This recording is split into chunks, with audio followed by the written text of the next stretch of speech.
All right, happy Monday night, everybody. Good evening, and we got a big show for you tonight here on a Monday. You're going to hand out helmet stickers, the highly coveted Raiderland helmet stickers, those who were awesome this past week and weekend, sports or non-sports. We're going to look at the Big 12 tournament. It's time to get rid of it. I say just get rid of the whole thing. NCAA, Congress, NIL, they're only going to mess it up. And then some men's basketball notes. They actually signed like a guy to high school today or got a commitment or something like that. So all of that, your questions, your comments, I want this to be a viewer and listener owned show tonight. So I want you to get on the United Supermarkets Market Street chat line, whether you're on YouTube, whether you're on Facebook, I don't care. It don't matter. Twitter, we get you on Twitter. Now, everybody who's showing up right now, the early arrivals, let us know the audio is good, the video is good. Give us thumbs up. Just give us a shout. Even if you don't think you're going to comment, hey, just jump in and say, hey, I'm watching, I'm listening. I'm happy to be a part of Raiderland. We are in the Arctic Air studios tonight. Outside 100 degrees. Inside Arctic Air. I might have to put on a sweater, perhaps a nice cardigan, something like the boys from Haircut 100 would wear in 1982. If you get the reference, you're one of my people. All right. So we got all that going on. We're brought to you tonight by Domino's Pizza. It's Monday night. You don't need Monday Night Football. You need Monday Night Pizza. Get the app, all right? Get some great pizza. Pick it up. Get it delivered. Everything you want to do. Also by McAlpin Chiropractic. Great Red Raider. Fantastic West Texan. Kevin McAlpin. Now, it should be his slogan, but it's not legal. If your back's out of whack, don't call it quack. Call Kevin Mack. If he will ever put that on any of his advertising, I'll probably never charge him again for doing it. No. Good people. He's worked with high-level Texas Tech athletes for decades, including that great track and field team with Wes Kitley. So what more do you need to know? I've trusted him with my own family members. Boot City, you like what we wear, Western wear? You want some great Western wear? Boot City, 20% off all long-sleeve shirts right now. You're thinking, well, it's summer. Duh, that's why it's 20% off. They're still going to look good in the fall. Okay? So, one money saving mile outside the West Loop, Boot City. Let you guys get in. Let you guys share it with some friends. We'll do that. I see you there, Trace. Talking box is on. And we are off and rolling. All right. So, we call it Helmet Sticker Monday. I love helmet stickers. I grew up in an era when my dad was coaching in the 70s, whether it was Tascosa or Canyon, and then we came to Coronado in 1979. Helmet stickers were a really cool thing. All I ever wanted was helmet stickers. I get to Coronado, they're not even doing helmet stickers. It sucks. But we want to make helmet stickers great again. It doesn't matter that it's a football thing. You can do it all year long. We hand them out to anyone and everyone, sports, non-sports, teams, individuals, who do great things, who are awesome. So hand some of those out tonight. Maybe it's LCU baseball. There will be postseason baseball. They're in the super regionals against Angelo State, a program that is bedeviled Lubbock Christian over the last few years. The winner, best 2 out of 3, goes to North Carolina for the College World Series. So LCU continue to play. Men's golf, they continue to play. They're a program, not a person. Although if it were a person, it'd be Greg Sands. They move on. You get the idea. So hand out some helmet stickers. We also pose the question tonight, is it time to get rid of the Big 12 baseball tournament? Why do we have a Big 12 baseball tournament? Why does it exist? What is the purpose? Should it exist? Could we get rid of it? I'm not saying this because Tech sucks this year. We've been saying it for several years. This is the tournament that nobody wants to play in. We're also going to discuss NIL tonight. Congress is trying to mess it up, and they've got this potential settlement out there on some lawsuits that almost everybody outside of the major football playing schools are saying, hell no, we're not going to do it. And then Tech basketball. So jump in, get your comments in. Let's get going tonight, whatever may be on your mind. Again, we're glad you're here, whether you're on Twitter, whether you're on Facebook, whether you are on YouTube. We get you on the United Supermarkets chat line, United Supermarket. You know what I got today? I got fruit. I got great fresh fruit. I got dog food. We got all those things. One stop. That was good. Yeah. I'm trying to think. I got something else. What do I get? Oh, crinkle fries. Yeah. Because if you buy, like cantaloupe and grapes and stuff like that, you got to get crinkle fries. They're really extra crispy time. Let's see. Hey, Robert, glad you're out there. Robert is on the YouTube channel. We wait for our first people off Facebook. We wait for our first people off Twitter tonight. Where do we want to go first? I guess I'll start with the Big 12 tournament. Why do I want to get rid of it? It's pretty simple. Nobody wants to play in it. Doesn't make a lot of money. It's no longer important. Every coach would tell you if they could avoid playing in the conference baseball tournament now, they would do it. It's not like basketball. The basketball tournament's different. Imagine that. Basketball and baseball are different. In basketball, you don't have to worry about pitching. You don't have to worry about setting things up for next week. You play your guys, you can rest your guy, you can do whatever. And even in basketball, the conference tournament matters a little bit on seeding. We have seen over the years that the NCAA baseball committee, listening to the coaches who say, we're not going to invest anything in the tournament, pretty much turn a blind eye to it. So the only way that you can really use a conference tournament to get into the NCAA tournament, to improve your seed or anything else, is like Tech this year. You got to win it.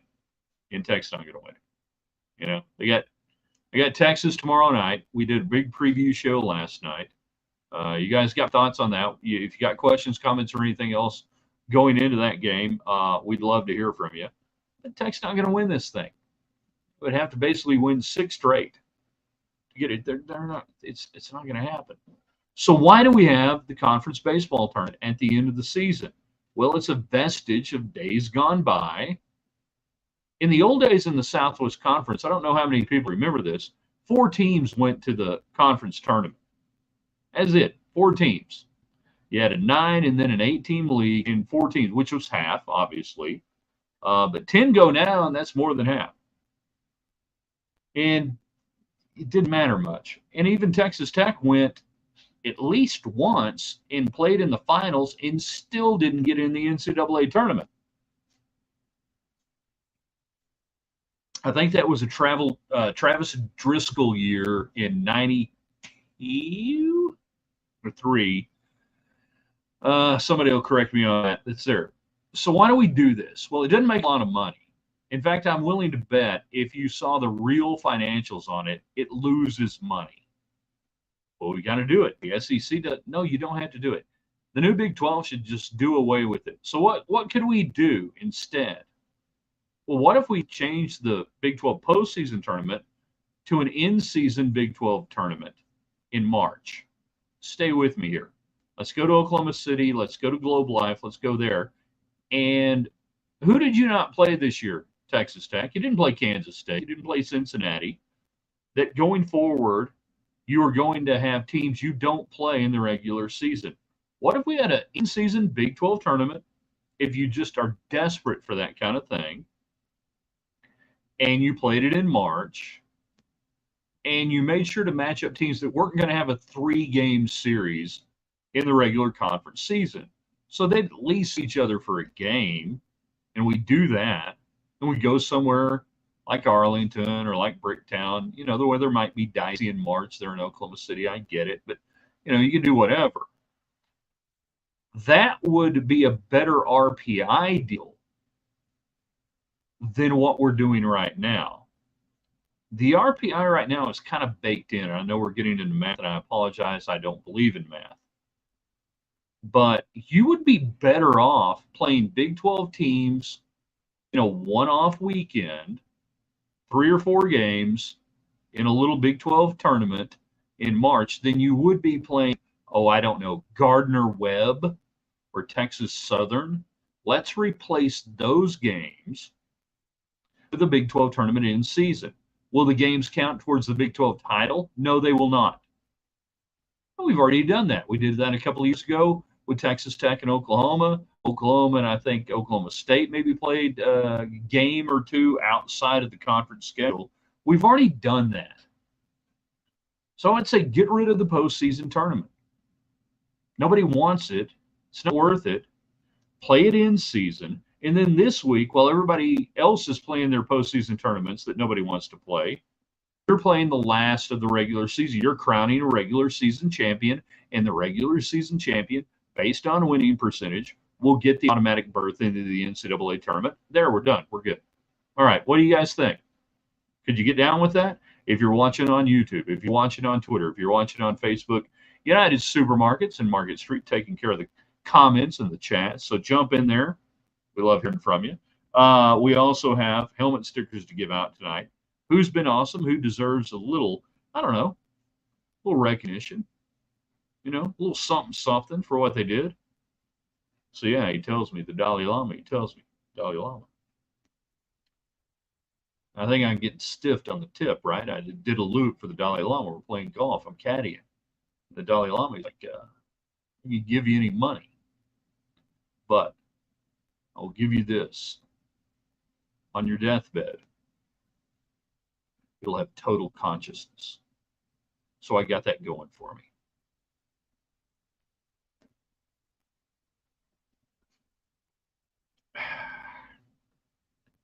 So who's with me? Can we get rid of the Big 12 postseason tournament? And this is from a man who loved it, lived it, was there from day one. It was so much fun, but it ain't that way anymore. That's not the reality of what we deal with now. And we need to deal with reality. What we're not dealing with in reality is college sports, NIL. Let's leave out the transfer portal right now. So you've got this lawsuit that the major football playing schools are kind of cool with settling. It's a mess. I'm not going to go through it all. The basketball schools don't want to settle it because the way the NCAA would settle it, and there would still be a lot of legal openness. What's the word I'm looking? Not openness, exposure to the universities even after this.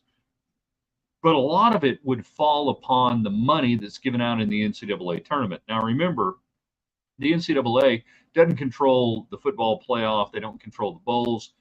They generate the most money with the NCAA basketball tournament. So schools like the Big East and everybody else are saying, you're killing us so you can pay off Alabama. And they ain't going to agree to it. And I don't think they should. It's still so simple how they can fix all of this. Yet they just can't bring themselves to do it and say they're employees. They can't do it. So if you've been following along with that, we can have a discussion there. I would not agree. If I were Texas Tech, I would not agree to that settlement. I think Texas Tech would be hurt by it. David Collier is the sports director at KMAC 28. That's the ABC affiliate in Lubbock, Texas. You can hear him on, oh hell, I always screw this up, 100.7 FM, The Score, between the hours of 10 and 9 p.m., 10 a.m. and 9 p.m. How gross does that Oklahoma hot dog look at the Big 12 baseball tournament? I have not seen the featured foods, David. Each year, they started doing this a couple of years ago, the Big 12 at the tournaments, basketball and otherwise. They do specialty theme deals for each team. I heard Tex is kind of like a fried cheese deal. I don't know if that's an homage to Yankees or something. I have not seen any of them. I can only assume they're really horrific and really bad, and that nobody's going to want to order them. All right. Aaron Judge and Juan Soto deserve helmet stickers.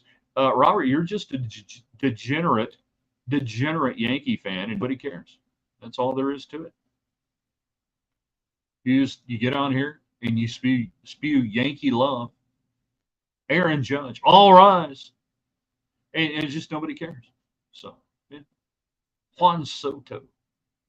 I do miss John Sterling already though on that. Yeah, I hadn't seen any of the pictures, Collier. I assume they're always bad when they do that, and I appreciate it. That's a Brett Yormark thing.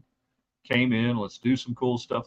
But man, who comes up with the crap that they decide this is what it's going to be? It's like they don't know what's going on. So the solution to the NIL is out there. The solution to the transfer portal and everything else, but the colleges won't embrace it. Matt Winter was doing a great job on that. Was it NIL on 3 or so? I can't remember which one he's on. We link to it on Twitter, so you can go back and find it. But it's really easy, but they won't do it. They're employees.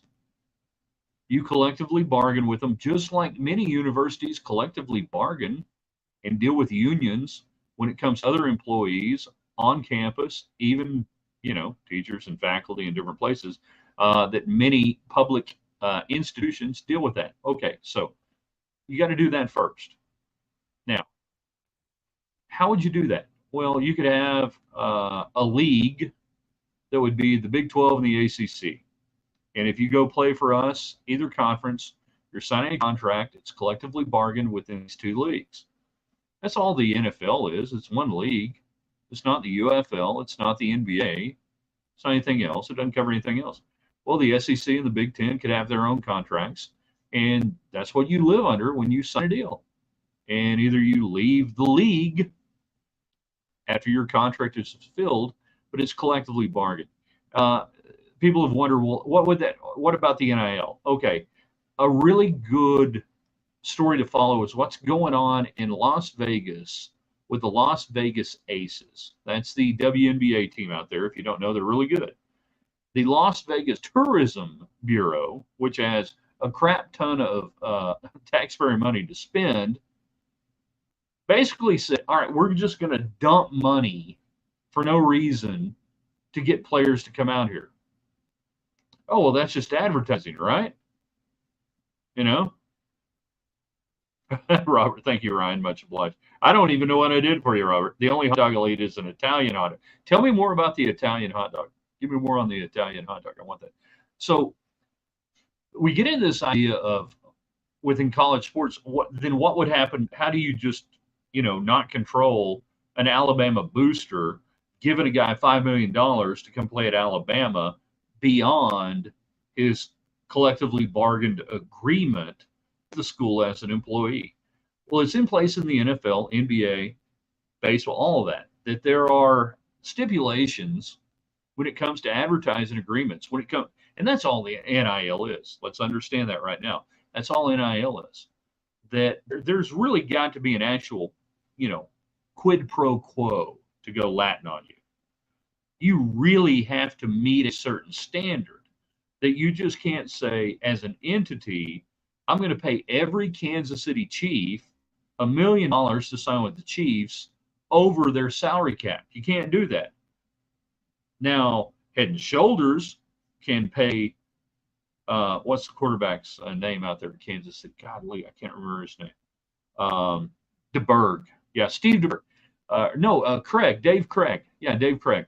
That they can pay Dave Craig, $500,000 a year to do Head and Shoulder ads. And he had great hair. Dave Craig, great hair, red hair.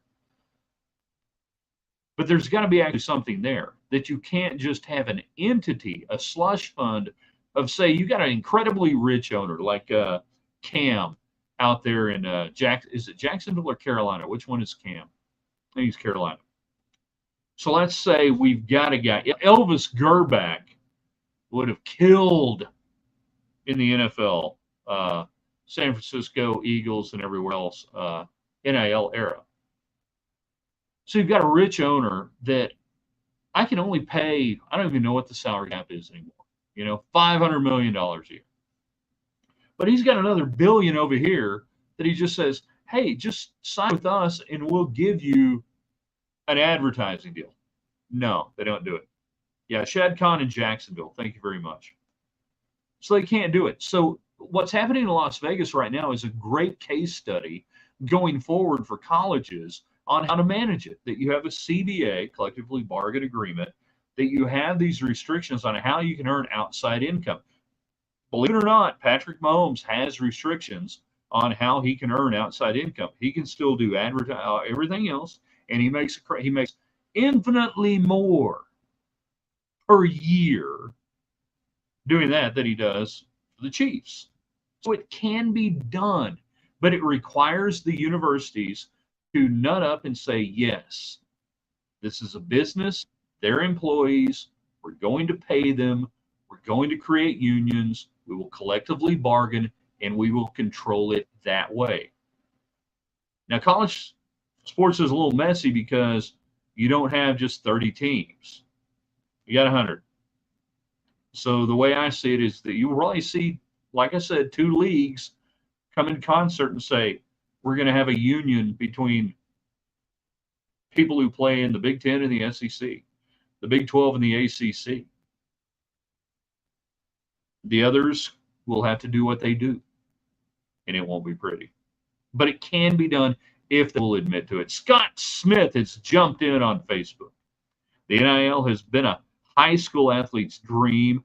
I made it out to lots of games at the Law. Love the offensive firepower most games, but please explain how even Coach Tadlock has failed last quarter of the season to put a competitive team like most every year. Wow, there's a lot to unpack there. The offense has actually been crappy for the most part this year. Situational hitting's horrible. You have zero first team players in the Big 12 this year. And I don't know that that's happened in the Tadlock era. And I would say you might be able to go far back in the Big 12 era and say there's not a single first team all Big 12 player on this roster. Offense has been dreadful. Defense has been dreadful. So how have you failed the last quarter of the season to put a competitive team like almost every year? Well, you do have the injuries on the pitching staff. That's real. That does impact. You put players out there that you didn't intend to put out there. But basically, when you get down to it, this team's not very good. They don't play baseball well. Now, are they talented individually? I think so. And sometimes we see that individual talent never really gels. And I was thinking that was the case early on, that I kept thinking, all right, you got a lot of good players, but you're hunting and pecking in April, trying to figure out how they're going to work together. But at the end of the day, they haven't played well. Most of them just don't. Most of them are not good enough to be at Texas Tech. The injuries have hurt.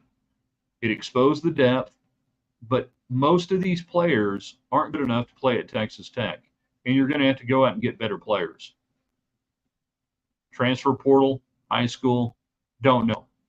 But you're going to have to identify, recruit, sign, and retain better players. So there you go. Ryan wants to know, do you think Pat makes more than $100 million a year, including endorsements? Yeah. Oh yeah, 100 million? Yeah. Oh yeah.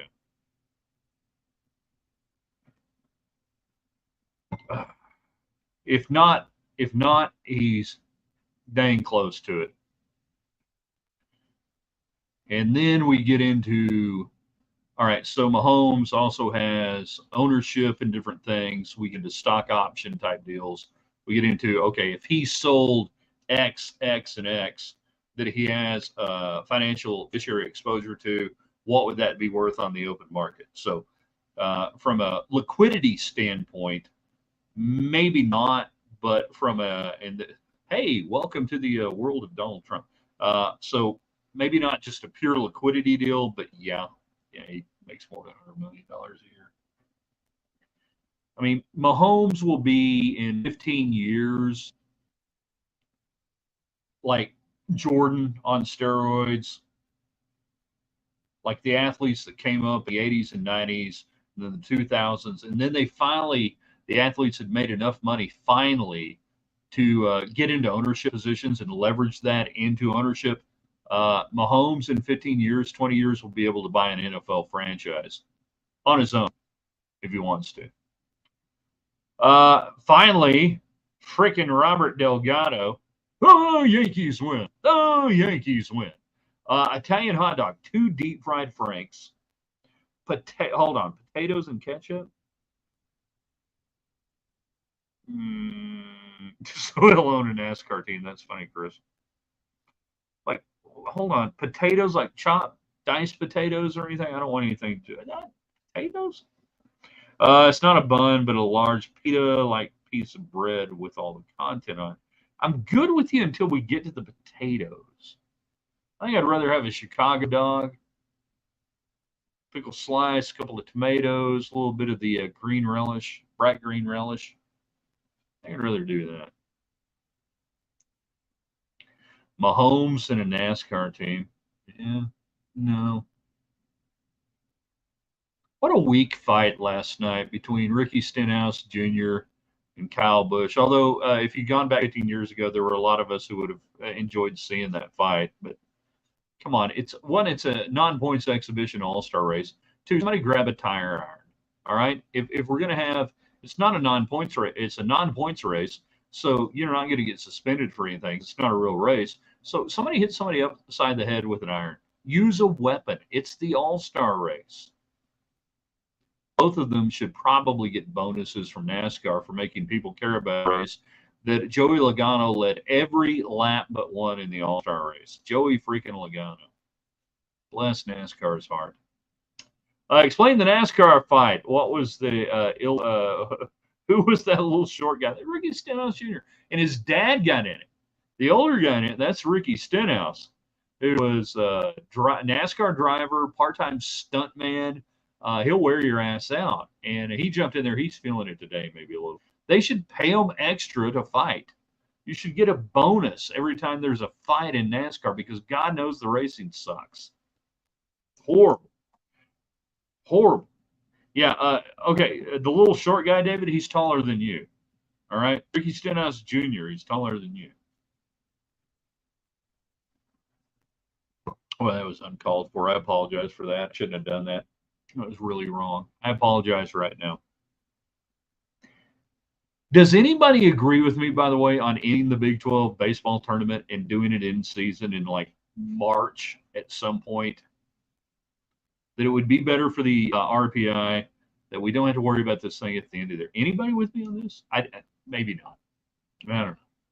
Collier missed out on going to all the good, great Big 12 tournaments back in the day. He never got to go, and he was maybe even in Oklahoma City at the time in 1997. Now he's probably up there in Idaho Falls or something. But the original one at All Sports Stadium, where the 89ers used to play, that first year in 97, the average temperature was 149 degrees. Some of the greatest times we ever had. It was awful. It was great. It was horrible. It was fantastic. Last good NASCAR fighter was Tony Stewart. Yeah, he could brawl with you a little bit. Really, I don't know. You probably got to get back to the Alabama game. Hadn't been any good fights in a while. Clint Boyer running down the road at Phoenix back in 08 or 09. Who was he chasing down? Jeff Gordon? I can't remember who he was chasing down. It might have been Jeff Gordon. That was pretty good. Yeah, they don't fight now. You can't fight. It's, it's frowned upon. Corporate people don't like that. Oh, my. That is so gauche. Somebody tweeted out the little fight last night between Stenhouse Jr. and Kyle Busch and said, "This is why people hate the NBA." There you go. Yeah, Stewart, I guess he was a fighter. I don't know. I wouldn't.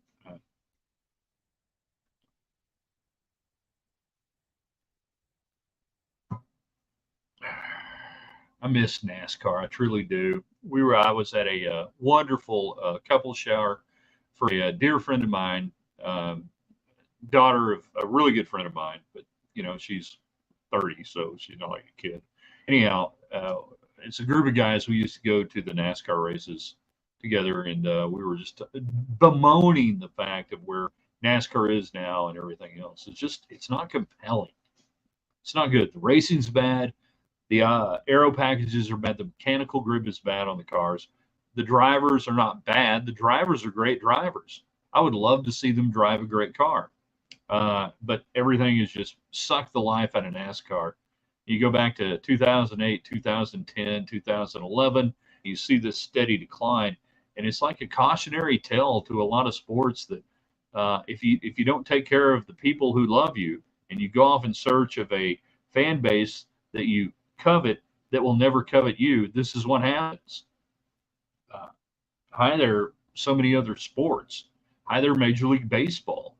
Hey, baseball, go back to loving baseball fans. Right? Baseball, go back and doing stuff. Let's see, what did we leave out tonight? Tech basketball. What was it? Christian Anderson, a 5'11" guard out of Oak Hill Academy. Really, apparently, everything I've read, talented player, highly sought after. He committed to Michigan initially, obviously changes at Michigan. He's going to come to Texas Tech. 4-star recruit. He's 5'11", 6'1", depending on where you are. Google Italian hot dog. I ain't falling for that, Robert. I did that one time, and all of a sudden I couldn't get on the internet at work. I ain't going to do that. Country music doesn't exist anymore. But yes, you are correct. So yeah, Christian Anderson. So let's take away that. Let's go away from that, and let me see if I can pull this up on my monitor real quick, which is really hard to do. I don't need that. Come on, where are we? Come on, give me something. All right, thank you, Nathan and the AJ. We'll give you something here. Here are the quote high school recruits right now. They're committed to Texas Tech. Jazz Henderson, junior, which why I didn't name my son Jazz, I don't know. 6-foot guard, Faith Family Academy. Remember that. Faith Family Academy. Leon Horner III, 6'6" wing, Dynamic Prep. Dynamic Prep. He was at Frisco Memorial before going to Dynamic Prep. And then you have the Oak Hill Academy product, Christian Anderson.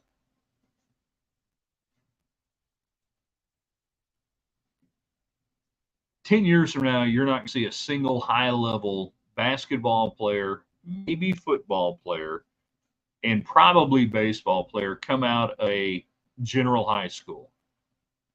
3A, 4A, 5A, 6A. Within 5 to 10 years, Collier, if you're watching, you know what I'm talking about. The academies will take over. They will play whatever their sport is year-round from 7th, 8th, 9th grade on. They'll go to school and get their degree, and it will be exactly the way it is in Europe, particularly England when we come to soccer, but Europe when it comes to basketball. The academy will take over those sports. And the only kids playing high school baseball at your local high school and basketball and everything will be the kids who weren't good enough to go play somewhere else. Not a single kid in this class right now at Texas Tech. Yeah, we are green, white checker. Where the hell is my boy giving me green, white checker? Remember I said this, 5 or 10 years from now, that's the way it's going to be. Now, it's not going to kill, people say it's going to kill high school baseball and basketball. No, it's actually going to open it up for kids to play, other kids to play, which is not a bad thing when you get right down to it. But I was looking at that today, and it was just one more sign of where this is going and what's going to happen. All right, we gotta finish it off tonight. I want you guys to share this, put it on Twitter, Facebook, YouTube, wherever you are. Everybody knows what to do. Helmet stickers. We got NCAA, NIL discussions. We got Big 12 tournament, why it should be gone. If you want to share my commentary earlier today, you can do that. 60 seconds in Raiderland. And then the death of high school sports is not the death of high school sports. It actually will allow more kids to play. We'll see you in the morning on the website, theraiderland.com. We give you a topic. You give us 2 great examples. Tuesday's best is what we call it. And we will have another 60-second commentary. Trace weighing in late. He must have been out there on the barbecue pit. Helmet sticker to Stinnett for punching Bush in the mouth. Yeah. Somebody needs to do it. All right, you guys are the best. We'll see you tomorrow. And I get another button. I hate when that happens.